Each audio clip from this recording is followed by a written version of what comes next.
और कुछ देर बाद शुरू होगी फिरोजाबाद में किसान महापंचायत। फिरोजाबाद के इमलिया गांव में यह महापंचायत हो रही है। भारतीय किसान यूनियन भानु गुट इस महापंचायत का आयोजन कर रहा है। इसमें किसानों के मुद्दों पर चर्चा होगी। महापंचायत में deputy CM doctor Dinesh Sharma और कृषि मंत्री भी शामिल होंगे। दरअसल ये महापंचायत भारतीय किसान यूनियन भानु गुट की ओर से आयोजित की जा रही है, जो पहले संयुक्त किसान मोर्चा के साथ था, लेकिन अब ये संगठन सरकार के समर्थन में। भानु गुट का 2 मांगों पर फोकस है। इसमें किसान आयोग की मांग की जा रही है और साथ साथ किसानों की कर्ज माफी की मांग भी की जाएगी।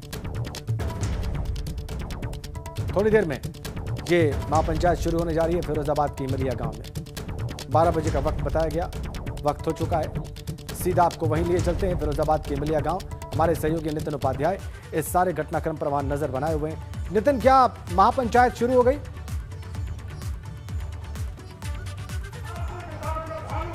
देखिए, बिल्कुल देखिए, किसान महापंचायत का औपचारिक शुरुआत हो गई है और ऐसे में जो दिनेश शर्मा है उप मुख्यमंत्री, उनके जो पहुंचने का कार्यक्रम है वो 1 बजे यहाँ पहुंचेंगे। तो कुल मिलाकर अभी करीब घंटे भर का वक्त इस समय बाकी है।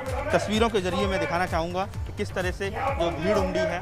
दावा बड़े बड़े किए जा रहे थे, लाखों लोगों की इस महापंचायत में जुड़ने की बात कही जा रही थी, लेकिन जो भीड़ है वो काफ़ी सीमित है।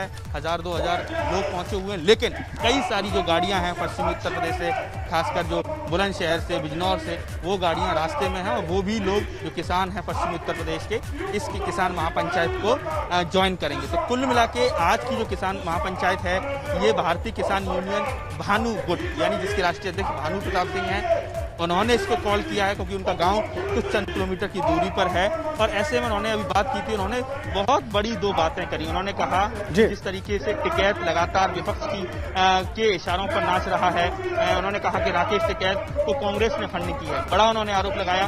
इसके साथ ही उन्होंने कहा वो आतंकवादी है, टेररिस्ट की संज्ञा दी। और इसको लेकर जब हमने पूछा कि सरकार इसकी जांच क्यों नहीं कर रही, कि आतंकवादी को किस तरीके से देश में रहने का हक नहीं है, तो उन्होंने कहा सारी जांचें पूरी होंगी। इसके साथ ही उन्होंने ये भी आरोप लगाया कि लगातार कहा जाए जो तमाम जो विपक्षी दल हैं वो कहीं ना कहीं किसानों को बरगलाने का काम कर रहे हैं। और जब हमने सरकार को चुना है तो सरकार से मांगने का हक भी हमारा है। सरकार और करतार, इनसे मांगा जाता है, इनसे अड़ा नहीं जाता है, ये शब्द उनके थे। इसके साथ ही उन्होंने कहा कि लगातार किस तरीके से महेंद्र सिंह टिकैत ने कहा कि उनका जो बेटा है उसको समझाओ, वो लगातार अनैतिक कामों में संलिप्त है। उन्होंने उनकी कहीं ना कहीं राकेश टिकैत पर कई सारे गंभीर आरोप लगाए। कई सारे पश्चिम के नेताओं पर भानु प्रताप सिंह ने आरोप लगाए। उन्होंने कहा है कृषि मंत्री सूर्य प्रताप शाही कब पहुंचेंगे नितिन? उनके पहुंचने की भी बात थी। कृषि मंत्री सूर्य प्रताप शाही के पहुंचने के बारे में क्या खबर मिल रही है आपको नितिन? देखिए इस समय मैं तस्वीरों के जरिए दिखाना चाहता हूं कि तमाम जो पदाधिकारी हैं मंच पर वो बारी बारी से बोल रहे हैं। और आज दिनेश शर्मा के साथ साथ कृषि मंत्री सूर्य प्रताप शाही भी पहुंचेंगे। तो ऐसे में अब दोनों साथ ही आएंगे, ये बताया गया है हमें। लेकिन कुल मिला के 2 बड़ी बातों पर आज मंथन होना है।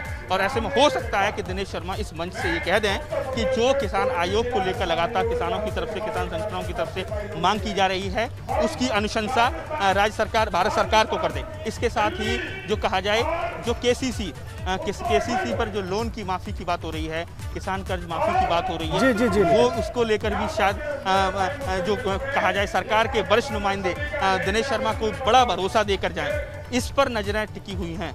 कुल मिला के कहा जाए संयुक्त किसान मोर्चा की तुलनात्मक वो शक्ति किसानों की भानु गुट के साथ नजर नहीं आ रही है जो हमने लगातार देखा है।